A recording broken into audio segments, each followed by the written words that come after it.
aim to hire or support somebody with a deep understanding of your business and your customers. So look for people who have been in the trenches and have had direct interactions with your customers and shoppers. Okay. Thank you very much, Mr. Eric Nordstrom, for this very inspiring quotation. Yes, we have learned that retailing should always be an interaction between our company and with that of our shoppers. Thank you. So let's now go to our episode 112. And can we show our program poster?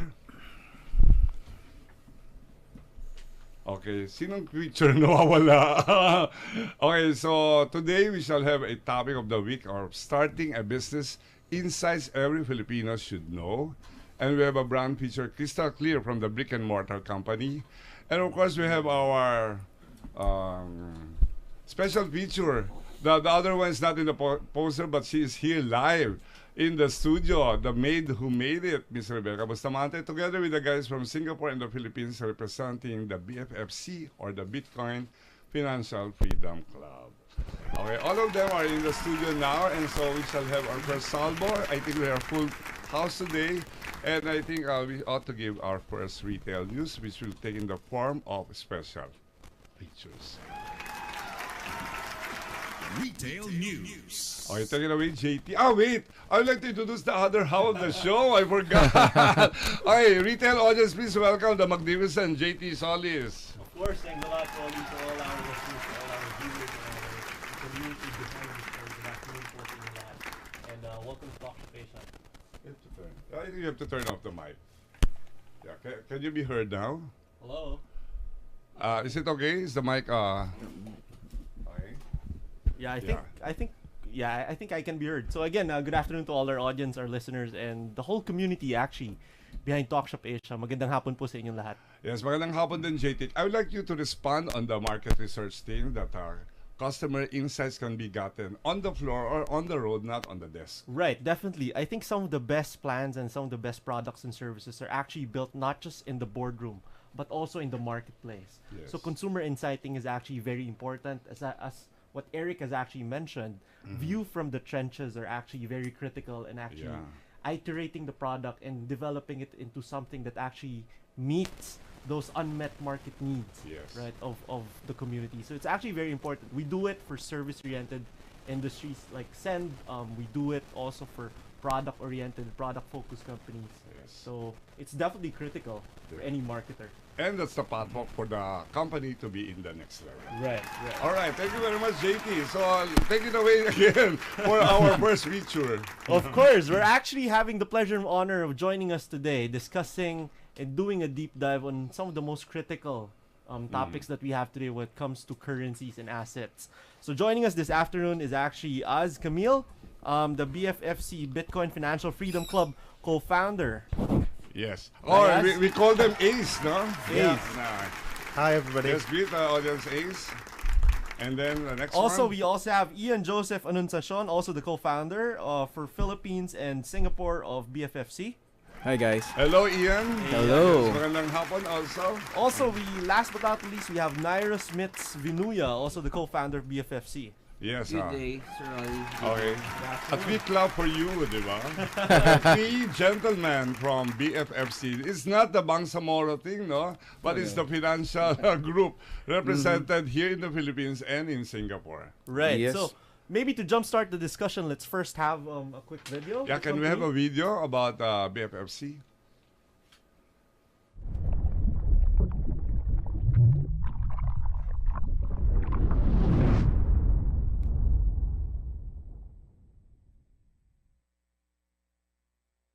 Welcome to Bitcoin Financial Freedom Club. I'm Azahari Ahmad Kamel, co-founder of BFFC. The HQ is in Singapore, but we are growing globally. And you might be wondering, why BFFC? We are actually trend spotters. Not transporters, but trend spotters. We spot trends. And right now, the in thing is technology. So we look at companies like Alibaba, then we have Uber, Airbnb. So these are technological companies and they are using technology to earn from it. So you want to know how to earn and what is good and what is not? join us in BFFC. See you guys there. Bye-bye. Hi, my name is Ian Anunciacion, one of the co-founders of BFFC Philippines. Recently, you may have heard of the news about this couple who scammed millions of pesos in the Philippines using the name of Bitcoin. This is one of the reasons our group was founded. We saw the opportunity in cryptocurrency and we knew that there are people who will take advantage of this. Our team is passionate about educating people. Well-informed decisions can only be done if you are educated. We educate people. That's what we do. Hi everyone, I'm Nairos Michbinuya, co-founder of Bitcoin Financial Freedom Club or BFFC Philippines. Probably by now you have more questions than answers, like what is Bitcoin? What is cryptocurrency? Currently we have around 1,500 cryptos in the market. Probably the time that you're watching this video will have more than that one. Despite that, how come you don't know anything about it? Or probably you know a little bit about it.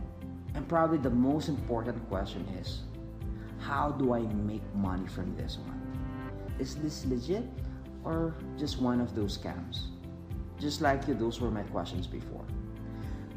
Like, is this worth it? Is leaving the corporate world worth it? Is putting my hard-earned money worth it? But somewhere, somehow, someone has to do that big step. And that is BFFC Philippines. So, is it worth it? My answer is a big yes. So, come and join our fast-growing team. And together, let's all have that financial freedom we all deserve. Follow us on Facebook to know more about BFFC Philippines and to know more about what we do. See you there!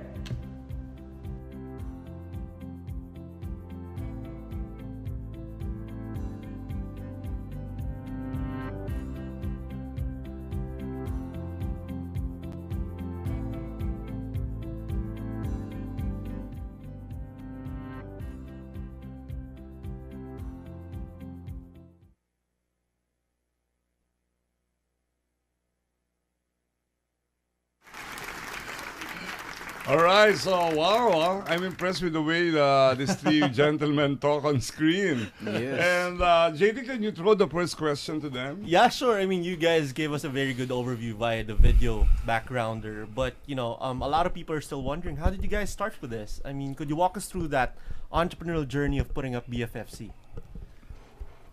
Yeah. Ace? BFFC started from Singapore. So what we have is actually, initially, we ourselves were not aware about how this cryptocurrency really works and what are the things that we need to look out for. So it was a journey of a few group of people.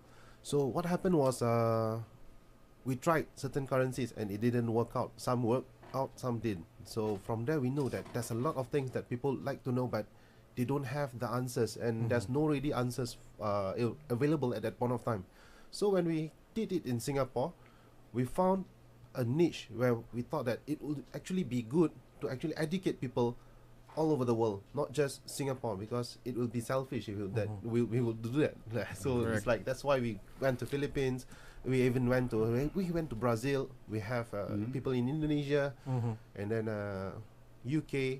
So these are some of the countries that we are currently in. Right. Speaking of market education, I mean, most people, particularly from our audience, are actually at a loss. Like, they always interchange Bitcoin, digital coin, and cryptocurrency. So for the benefit of our audience, could you please enlighten us? I mean, are there differences between and among these terms? Okay. Basically, I will leave Ian to answer this question. Yes. Thank you for the question, JT. So, cryptocurrency, that's the main question here, right? What is cryptocurrency? Cryptocurrency, we consider it as a digital asset. Digital in the sense that it's stored in the virtual space. And then users or believers of cryptocurrency consider it as an asset. Asset, same as your house. It has a value when you purchase a house or a car or any kind of asset. It has appreciation and depreciation value in it. Now, cryptocurrency is the main thing right now, right? So, in the name of cryptocurrency, you will always hear Bitcoin, mainly because it is The pioneer. the pioneer of cryptocurrency. It's the grandfather of all the currencies around the market. And there are more than 1,700 Right. cryptocurrencies right now. Okay. How can you describe the risk being involved in if a person will be investing or being part of this cryptocurrency world?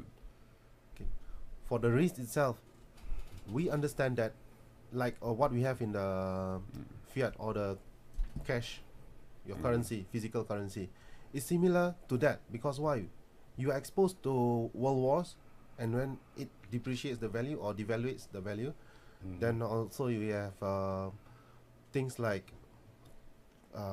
for example, now when we buy in, we don't know whether it's a scam, but we know that it's a possible investment that we can actually earn. So these are the risks that people would like to know, or people just sometimes they just jump into the whole thing because the thing is too good to be true or too good to miss out on. Right. So Yeah. that's where we From come in. 1% to 1,000 or 10,000%. That's it. But I tell you one thing, I tell you a secret about cryptocurrency. If chosen correctly, that 1 or 10% can actually, from $1, can actually even go to $10,000, even $100,000. Depends on the choice that you make.